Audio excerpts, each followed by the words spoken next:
மத்தேயு 25ஆம் அதிகாரம். அப்பொழுது பரலோக ராஜ்யம் தங்கள் தீவெட்டிகளை பிடித்து கொண்டு மணவாளனுக்கு எதிர்கொண்டு போக புறப்பட்ட 10 கன்னிகைகளுக்கு ஒப்பாயிருக்கும். அவர்களில் 5 பேர் புத்தி உள்ளவர்களும் 5 பேர் புத்தி இல்லாதவர்களுமாயிருந்தார்கள். புத்தி இல்லாதவர்கள் தங்கள் தீவெட்டிகளை எடுத்து கொண்டு போனார்கள், எண்ணெயையே கூட கொண்டு போகவில்லை.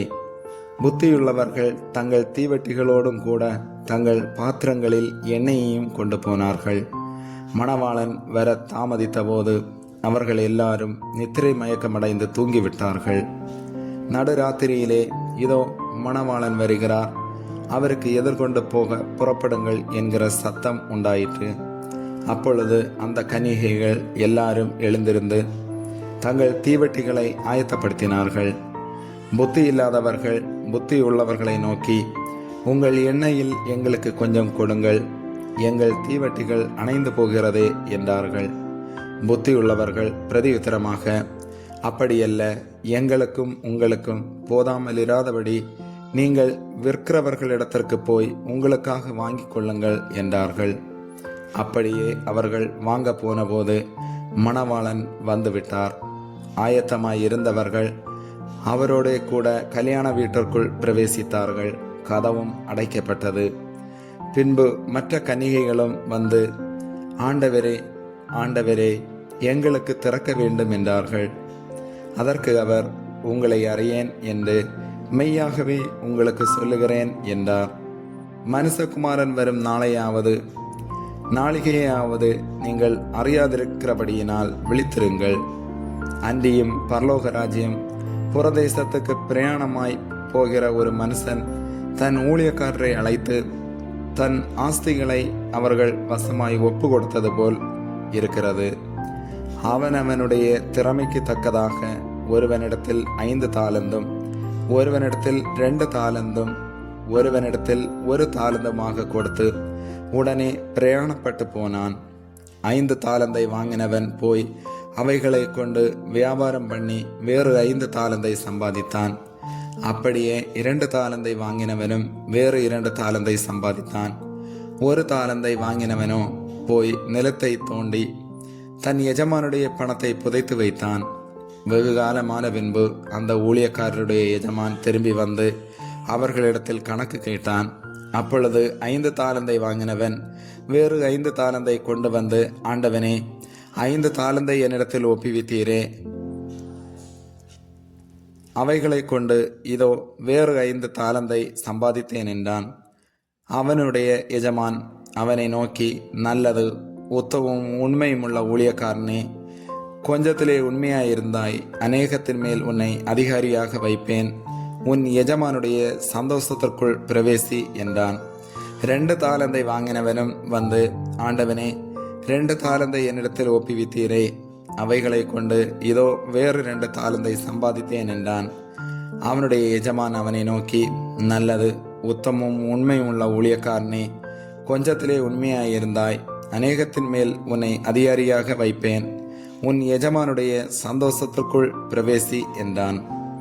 1 தாலந்தை வாங்கினவன் வந்து, ஆண்டவனே, நீர் விதைக்காத இடத்தில் அறுக்கிறவரும் தெளிக்காத இடத்தில் சேர்க்கிறவருமான கடினமுள்ள மனுஷன் என்று அறிவேன். ஆகையால் நான் பயந்து போய் உமது தாலந்தை நிலத்தில் புதைத்து வைத்தேன். இதோ உம்முடையதை வாங்கிக் கொள்ளும் என்றான். அவனுடைய எஜமான் பிரதியுத்தரமாக, பொல்லாதவனும் சோம்பலுமான ஊழியக்காரனே, நான் விதைக்காத இடத்தில் அறுக்கிறவன் என்றும் தெளிக்காத இடத்தில் சேர்க்கிறவன் என்றும் அறிந்திருந்தாயே. அப்படியானால் நீ என் பணத்தை காசுக்காரர் வசத்தில் போட்டு வைக்க வேண்டியதாயிருந்தது. அப்பொழுது நான் வந்து என்னுடையதை வட்டியோடு வாங்கிக் கொள்வேனே என்று சொல்லி அவனிடத்தில் இருக்கிற தாலந்தை எடுத்து 10 தாலந்துள்ளவனுக்கு கொடுங்கள். உள்ளவனவனோ அவனுக்கு கொடுக்கப்படும், பரிபூரணம் அடைவான். இல்லாதவனிடத்திலிருந்து உள்ளதும் எடுத்துக்கொள்ளப்படும். பிரயோஜனமற்ற ஊழியக்காரனாகிய இவனை புறம்பான இருளிலே தள்ளி போடுங்கள், அங்கே அழுகையும் பற்கடிப்பும் உண்டாயிருக்கும் என்றான்.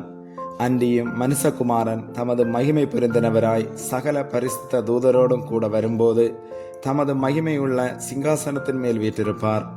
அப்பொழுது சகல ஜனங்களும் அவருக்கு முன்பாக சேர்க்கப்படுவார்கள்.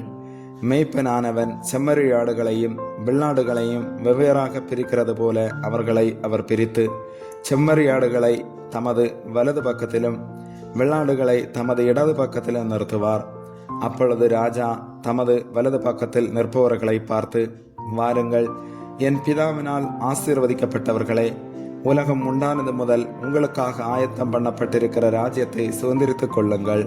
பசியாயிருந்தேன், எனக்கு போஜனம் கொடுத்தீர்கள். தாகமாயிருந்தேன், என் தாகத்தை தீர்த்தீர்கள். அந்நியனாயிருந்தேன், என்னை சேர்த்து கொண்டீர்கள். வஸ்திரமில்லாத இருந்தேன், எனக்கு வஸ்திரம் கொடுத்தீர்கள். வியாதியாயிருந்தேன், என்னை விசாரிக்க வந்தீர்கள். காவலில் இருந்தேன், என்னை பார்க்க வந்தீர்கள் என்பார். அப்பொழுது நீதிமான்கள் அவருக்கு பிரதியுத்தரமாக, ஆண்டவரே, நாங்கள் எப்பொழுது உம்மை பசியுள்ளவராக கண்டு உமக்கு போஜனம் கொடுத்தோம்? எப்பொழுது உம்மை தாகமுள்ளவராக கண்டு உம்முடைய தாகத்தை தீர்த்தோம்? எப்பொழுது உம்மை அந்நியராக கண்டு உம்மை சேர்த்து கொண்டோம்? எப்பொழுது உம்மை வஸ்திரமில்லாதவராக கண்டு உமக்கு வஸ்திரம் கொடுத்தோம்? எப்பொழுது உம்மை வியாதி உள்ளவராகவும் காவலில் இருந்தவராகவும் கண்டு உம்மிடத்தில் வந்தோம் என்பார்கள். அதற்கு ராஜா பிரதியுத்தரமாக, மிகவும் சிறியவராகிய என் சகோதரனான இவர்களில் ஒருவனுக்கு நீங்கள் எதை செய்தீர்களோ அதை எனக்கே செய்தீர்கள் என்று மெய்யாகவே உங்களுக்கு சொல்லுகிறேன் என்பார். அப்பொழுது இடது பக்கத்தில் நிற்பவர்களை பார்த்து அவர், சபிக்கப்பட்டவர்களே, என்னை விட்டு பிசாசுக்காகவும் அவன் தூதர்களுக்காகவும் ஆயத்தம் பண்ணப்பட்டிருக்கிற நித்திய அக்கினியிலே போங்கள். பசியாயிருந்தேன், நீங்கள் எனக்கு போஜனம் கொடுக்கவில்லை. தாகமாயிருந்தேன், நீங்கள் என் தாகத்தை தீர்க்கவில்லை. அந்நியனாயிருந்தேன், நீங்கள் என்னை சேர்த்து கொள்ளவில்லை. வஸ்திரமில்லாதிருந்தேன், நீங்கள் எனக்கு வஸ்திரம் கொடுக்கவில்லை. வியாதி உள்ளவனாயும் காவலில் அடைக்கப்பட்டவனாயும் இருந்தேன், நீங்கள் என்னை விசாரிக்க வரவில்லை என்பார். அப்பொழுது அவர்களும் அவருக்கு பிரதியுத்தரமாக, ஆண்டவரே, உம்மை பசியுள்ளவராகவும் தாகமுள்ளவராகவும் அந்நியராகவும் வஸ்திரமில்லாதவராகவும் வியாதிப்பட்டவராகவும் காவலில் அடைக்கப்பட்டவராகவும் நாங்கள் எப்பொழுது கண்டு உமக்கு உதவி செய்யாதிருந்தோம் என்பார்கள். அப்பொழுது அவர் அவர்களுக்கு பிரதியுத்தரமாக, மிகவும் சிறியவர்களாகிய இவர்களில் ஒருவனுக்கு நீங்கள் எதை செய்யாதிருந்தீர்களோ அதை எனக்கே செய்யாதிருந்தீர்கள் என்று மெய்யாகவே உங்களுக்கு சொல்லுகிறேன் என்பார். அந்தபடி இவர்கள் நித்திய ஆக்கினியை அடையவும் நீதிமான்களோ நித்திய ஜீவன் அடையவும் போவார்கள் என்றார். ஆமேன்.